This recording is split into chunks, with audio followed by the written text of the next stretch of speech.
Stand there! It happened on a night that felt completely ordinary, the kind of night people forget as soon as it passes. The courthouse lights were still on, glowing against the dark sky, long after most of the city had gone quiet. Inside, cleaners moved slowly down hallways, judges' chambers were emptying out, and one woman walked alone across the parking lot with a stack of court files held tightly against her chest. She looked tired, but calm. No rush, no fear, just focused on getting home. She had spent nearly 12 hours reviewing cases that day. Appeals, sentencing reports, motions that would decide the direction of people's lives. Her robe was already folded and locked away in her office. Outside the courtroom, she was just another professional woman in a dark blazer, flat shoes, and loose hair falling over her shoulders. No security detail, no announcement, no special treatment. That was how she preferred it. The sound of a car door slamming shut echoed somewhere behind her, followed by the sudden flash of red and blue lights bouncing off the wet pavement. She stopped walking, not startled, but curious. Slowly, she turned around. A police cruiser idled behind her, headlights glaring. An officer stepped out, tall, rigid, his hand already resting near his belt. His posture said authority before his mouth ever opened. "Ma'am," he called out sharply, "put the files down and turn around." She looked at him for a second, genuinely confused. "Is there a problem, officer?" she asked calmly.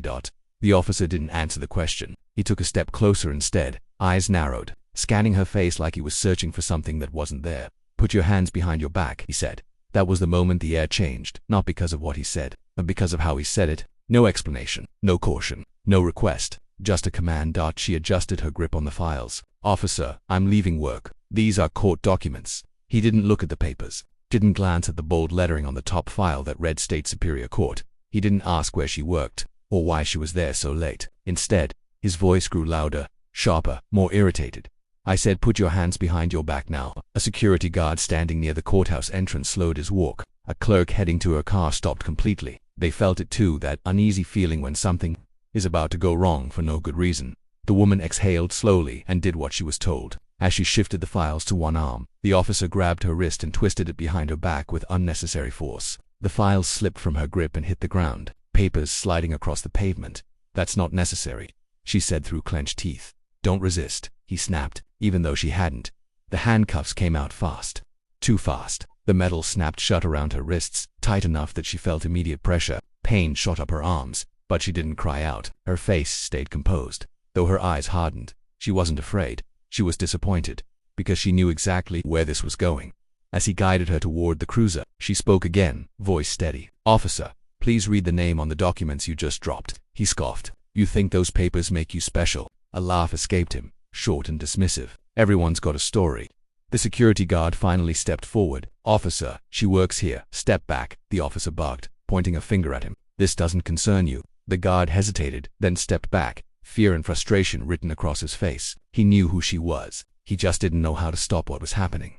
The officer opened the cruiser door and guided her inside, pushing her down harder than necessary. As he slammed the door shut, his body camera captured her sitting upright in the back seat, breathing evenly, eyes fixed straight ahead. The radio on his shoulder crackled. "Unit 12 status check." He ignored it. Outside the car, he paced for a moment, adrenaline still buzzing, convincing himself he was in control, that he was right, that this was routine. Inside the cruiser, she finally spoke again, softer now, but no less firm. "Officer," she said, reading the name tag she had already memorized, "you are making a serious mistake." He turned toward the window. "You don't get to tell me what a mistake is." She met his eyes through the glass. "I'm asking you to slow down." For a brief moment, something flickered across his face. Doubt, just a crack. But it vanished as quickly as it came, replaced by pride and irritation at this point. "If you're listening to this story, I want you to pause for a second and tell me something in the comments. Where are you watching from right now? City, state, or country? Because moments like this don't happen in just one place. They happen everywhere, and people from all over recognize this feeling instantly. The cruiser pulled away from the courthouse and headed toward the station. During the drive, the officer radioed in his version of events. The suspicious individual refused to comply. Disorderly conduct. Each word sounded official, clean, justifiable.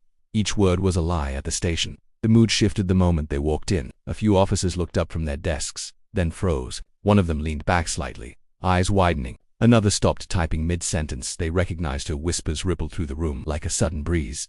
"Isn't that? No way. Why is she in cuffs?" The officer didn't notice or pretended not to. He squared his shoulders and announced, "Processing an arrest."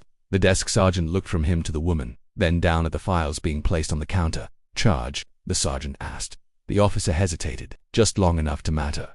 "Disorderly conduct," he said finally. The sergeant frowned. Based on what? She refused to comply.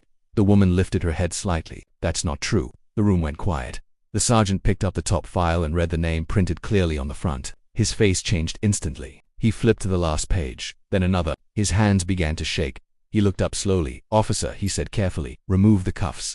The officer stared at him. "What now?" Confusion turned to panic in a heartbeat. "Sir, she told you," I said now. The cuffs came off. The woman rolled her wrists gently, wincing slightly, then straightened her blazer as if nothing had happened. The sergeant cleared his throat. "Ma'am, Judge Collins."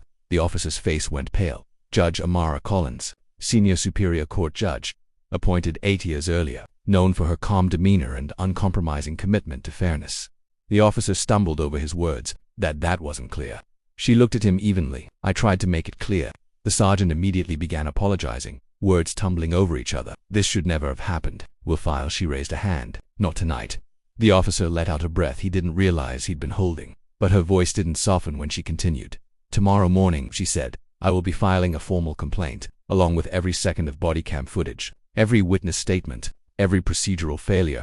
The officer's knees nearly buckled. She gathered her files, straightened them carefully, then turned back toward him one last time. "Officer," she said, "I want you to remember this moment, because tomorrow, I won't be standing in front of you like this." She walked out. The next morning, the footage went to Internal Affairs. By afternoon, the story leaked. By evening, it was everywhere. But here's where the story takes the turn. Nobody expected. Judge Collins did not preside over the case. She requested an independent judicial review, not just of the officer's actions, but of the department's pattern of stops, arrests, and complaints over the last 5 years. What they found shook the city. Similar incidents, same officer, same language, same outcomes. The result wasn't just termination, it was a federal investigation, mandatory retraining, policy overhaul, public accountability. And the officer, he didn't just lose his badge, he lost the authority he abused.